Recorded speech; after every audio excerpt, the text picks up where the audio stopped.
अस्सलाम वालेकुम रहमतुल्लाहि व बरकातुहू। मैं हूं उल्फत मनीर, एक पर्सनल डेवलपमेंट कोच और सेल्फ डिस्कवरी इंस्टीट्यूट की फाउंडर। सिर्फ 17 ईयर की सना यूसुफ, जिसने सिर्फ ना कहा, अपनी हद मुकर्रर की और उसकी सजा है जी कत्ल। क्या आज भी हम ये समझते हैं कि औरत को ना कहने का हक नहीं?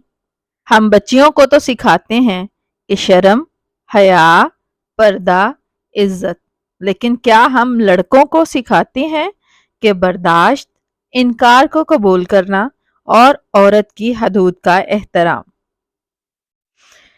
ये सिर्फ सना की कहानी नहीं, ये हर उस लड़की की कहानी है जो अपनी हद में रहकर जीने की कोशिश करती है, मगर सोसाइटी उसकी हद को तोड़ देती है।